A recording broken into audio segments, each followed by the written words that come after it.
قرآن کریم میں ہے، اللہ ارشاد فرماتا ہے ان تنصروا اللہ ینصرکم ویثبت اقدامکم، اگر تم اللہ کی مدد کرو گے تو وہ تمہاری مدد اور تمہیں ثابت قدم کر دے۔ اب سوال یہ ہے کہ اللہ کی مدد کرنا، اگر تم اللہ کی مدد کرو گے یعنی اس کے دین کی مدد۔ صحابہ اکرام کیا کرتے تھے؟ اپنی ذات کے لیے انہیں کچھ بھی پسند نہیں تھا، انہیں کوئی گالی دے دیتا، انہیں کوئی برا کہہ دیتا، نبی کو برا کہہ دیتا تو نبی کچھ نہیں کہتے، لیکن اگر کسی نے دین کو برا کہا، شریعت کو برا کہا، قرآن کا مذاق اڑایا، اللہ کے احکام کو ہلکا سمجھا، تو پھر نبی اور نبی کے صحابہ اس کا بدلہ لیتے تھے اور انتقام۔ حضرت عائشہ صدیقہ رضی اللہ تعالی، حضرت ابو مسعود عقبہ بن عمر بدری، بدری بولے تو جو بدر کی جنگ میں شامل ہوئے ان صحابہ کو بدری صحابہ کہا جاتا ہے، ٹھیک ہے۔ بدری سے روایت ہے کہ ایک آدمی نبی پاک صلی اللہ علیہ وسلم کی بارگاہ میں حاضر ہوا اور کہا کہ میں فلاں کی وجہ سے صبح کی جماعت سے رہ جاتا ہوں کیونکہ وہ لمبی نماز پڑھاتا۔ کسی شخص کا نام لیا ہوگا جو نماز پڑھاتے ہوں گے۔ اب چونکہ صبح کی نماز میں لمبی قرات کا حکم ہے، ٹھیک ہے۔ اچھا، آج کا جو ماحول ہے، اس وقت کا یہ جو حالات ہیں وہ یہ ہیں کہ زیادہ لمبی قرات بھی نمازیوں پر گراں گزرتی ہے۔ وہ یہ سوچتے ہیں کب رکوع میں جائیں گے، کب اللہ اکبر کہیں گے، ہیں تو نماز کو، اچھا اللہ کے نبی کی حدیث بھی ہے، سرکار نے فرمایا نماز نمازیوں کے مطابق پڑھاؤ۔ اس میں کوئی مریض بھی ہو سکتا ہے، اس میں کوئی ایسا ہو سکتا ہے جس سے زیادہ دیر کھڑا نہیں ہو ملے گا، اس میں کوئی مجبور ہو سکتا ہے، کسی کو کہیں جانا ہو سکتا ہے، تو قرات اتنی کی جائے جس سے کہ نمازی آسانی کے ساتھ نماز ادا کر سکے۔ بہت لمبی قرات کرنا بھی منع ہے، ٹھیک ہے۔ تو ایک آدمی نبی کی بارگاہ میں حاضر ہوئے اور کہا کہ میں فلاں کی وجہ سے صبح کی نماز وہ لمبی پڑھاتے ہیں اس لیے جماعت سے رہ جاتا ہوں۔ راوی کہتے ہیں کہ میں نے بعث کے دوران نبی کریم صلی اللہ علیہ وسلم کو اس قدر غصے میں کبھی نہ دیکھا جتنا غصہ اس دن دوران تقریر دیکھا گیا۔ آپ نے فرمایا اے لوگو، تم میں سے کچھ نفرت پھیلانے والے ہیں، تم میں سے جو لوگوں کی جماعت کروائیں اسے چاہیے کہ مختصر کرے، کیونکہ اس کے پیچھے بوڑھے، بچے اور کام کرنے والے لوگ۔ تو اللہ کے نبی صلی اللہ علیہ وسلم کو اس بات پر غصہ آیا کہ ایک شخص صرف اس وجہ سے جماعت چھوڑتا ہے کہ بہت لمبی قرات کرتے، تو اتنی لمبی قرات کرنا کہ لوگوں پر گرا گزرنے لگے، یہ صحیح نہیں۔ اچھا یہ تو ہو گیا مسئلہ۔ اب میرا اپنا نظریہ، کسی کتاب سے نہیں، میرا اپنا نظریہ خود کا، وہ یہ ہے کوئی بھی کام نیکی والا جب تک دل سے ہوتا رہے کرو، اور جب دل کی جگہ جبر آ جائے پھر اس کام میں مزہ نہیں ہے۔ چاہے وہ نعت پڑھنا ہو، چاہے سلام پڑھنا ہو، اتنے لمبے دیر تک سلام پڑھتے رہنا کہ لوگ جو ہیں پھر ایسے ہی کہ ہاں اب کھڑا تو رہنا ہی نہیں۔ یہ میرے اپنے تجربے کی بات ہے، میں اس حدیث کی روشنی میں کہہ رہا ہوں، چونکہ جو دل کو پسند ہو وہاں تک تو طبیعت کے اندر، مزاج کے اندر اچھا پن محسوس ہوگا اور دل سے کرے گا آدمی، اور جہاں کوئی چیز اس کے مزاج کے آگے نکل گئی پھر اس میں وہ لطف اور مزہ نہیں رہتا۔ اب اس کی ایک مثال اور، مثال کے طور پر آپ کو دہلی کے اندر 10 مزاروں پہ حاضری دینی ہے ایک دن، تو پہلی جگہ آپ جائیں گے تو بڑے اطمینان سے پڑھیں گے، پھر دوسری جگہ بھی تھوڑا بہت اطمینان رہے گا، تیسری جگہ یہ ہوگا چلو فارملٹی کے لیے فاتحہ پڑھ لیتے ہیں، چوتھی جگہ بس فاتحہ پڑھی، جلدی سے سلام کیا کہ چلو وہاں چل رہے ہیں۔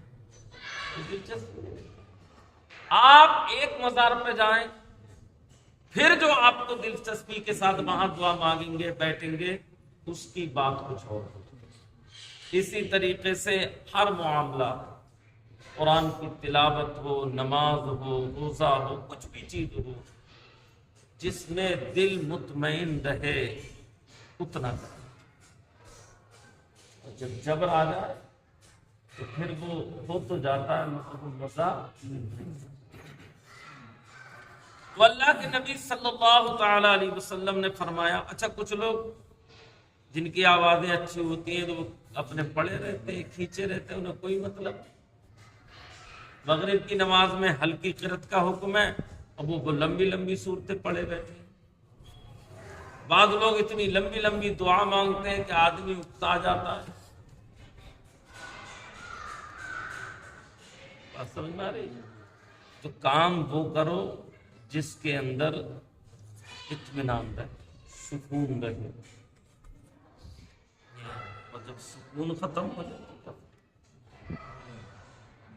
تو اللہ کے نبی نے کیا فرمایا، تم میں سے جو لوگوں کی جماعت کروائے اسے چاہیے کہ مختصر کرے، کیونکہ اس کے پیچھے بوڑھے اور بچے کام کرنے والے ہر طریقے کے لوگ موجود ہیں۔ یہ حدیث بخاری شریف میں بھی ہے، مسلم شریف میں بھی ہے۔ حضرت عائشہ صدیقہ رضی اللہ تعالی عنہا سے روایت ہے، رسول اللہ صلی اللہ علیہ وسلم ایک سفر سے واپس آئے، میں نے ڈیوڑی کو باریک کپڑے سے ڈھک دیا تھا۔ سرکار آئے ہوں گے کہیں سے، اور حضرت عائشہ کہتی ہیں کہ میں نے ڈیوڑی کو ایک باریک کپڑے سے ڈھانپ دیا تھا۔ اچھا، اس کپڑے پر تصویر بنی ہوئی، جب اسے رسول اللہ نے دیکھا تو اس کو خراب کر بگاڑ دیا ہے نا، اور آپ کے چہرے انور کا رنگ بدل گیا، اور فرمایا عائشہ قیامت کے دن لوگوں میں سب سے زیادہ سخت عذاب والے وجود وہ لوگ ہیں جو اللہ کی تخلیق میں اس سے مقابلہ کریں۔ اب مقابلہ کیا ہے؟ اللہ نے انسان کو بنایا ہے تو اس کے بدلے میں اس کی تصویر بنا رہے ہیں، اس مجسمے کو بنا رہے ہیں، اس کو دیواروں میں مطلب جو ہے گندا کر رہے ہیں۔ تو اللہ کے نبی نے کیا فرمایا، قیامت کے دن سب سے زیادہ سخت عذاب اگر جن لوگوں کو ہوگا تو وہ ہوں گے جو اللہ کی مخلوق، اللہ کی تخلیق میں اس سے مقابلہ کرتے ہیں، یعنی جو چیز اللہ نے بنائی ہے ویسی ہی چیز یہ لوگ بنانے کی کوشش۔ بلکہ ایک حدیث میں آتا اللہ کے نبی نے فرمایا کہ جو لوگ تصویر بناتے ہیں قیامت کے دن اللہ ان سے کہے گا اس میں روح ڈالو، جان ڈالو، اور وہ جان نہیں ڈالتا۔ تو سرکار کا غصہ کس وجہ سے تھا؟ شریعت کے خلاف بات کی، اللہ کے دین کے لیے، چونکہ اللہ نے اس سے منع فرمایا ہے، لہذا اللہ کے نبی نے حضرت عائشہ جیسی ذات کے کام کو بگاڑ دیا اس تصویر کی وجہ سے۔ تو غصہ آئے دین کی وجہ سے آئے، شریعت کی وجہ سے آئے۔ کوئی نماز نہیں پڑھتا، آپ کو غصہ آنا چاہیے، اس لیے نہیں پڑھتا۔ کوئی حرام کھاتا ہے، آپ کو غصہ آنا چاہیے۔ کوئی اور شریعت کے خلاف شراب پیتا ہے، جوا کھیلتا ہے، آپ کو غصہ آنا چاہیے۔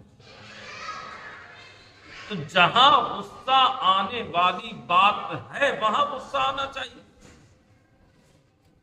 اور جہاں غصے والی بات نہیں ہے وہاں آپ بلا وجہ غصہ کرتے ہیں۔ آپ کو غصہ آتا ہی ہے۔ عورتیں آپ کی بے پردہ شادی بیاہ میں گھومتی پھر رہی ہیں، پیٹھ کھلی ہوئی ہے، بازو کھلے ہوئے ہیں، آپ کو غصہ نہیں آنا، جبکہ غصہ آنا چاہیے آپ، شریعت کے خلاف ہے، مگر غصہ نہیں آنا۔ غصہ کب آئے گا؟ کمزور۔ غصہ کس پہ آتا ہے؟ کمزور۔ اچھا، اپنے سے بڑے پر بھی غصہ نہیں آتا، کمزور پہ غصہ آتا ہے ہر آدمی۔ تو رسول اللہ صلی اللہ علیہ وسلم نے فرمایا کہ شریعت کے خلاف کوئی عمل دیکھے اس پر آپ کو غصہ، وہاں غصہ کرنا آپ کا جائز ہے، ٹھیک ہے۔ لہذا ہم کو چاہیے کہ شریعت کے معاملے میں مداہنت سے کام نہ لیں، شریعت کے معاملے میں نرمی سے کام نہ لیں، شریعت کی بات ہو تو سختی کے ساتھ اس پر قائم رہیں، تاکہ آپ کا دین مضبوط رہے، آپ کا عقیدہ مضبوط رہے۔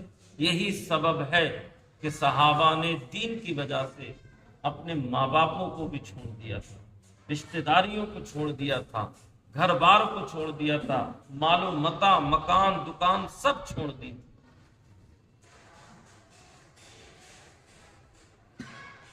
لہذا ہم کو بھی چاہیے کہ دین پر سختی کے ساتھ قائم رہیں اور مضبوطی سے قائم۔ اللہ تعالی ہم سب کو عمل کی توفیق عطا فرمائے۔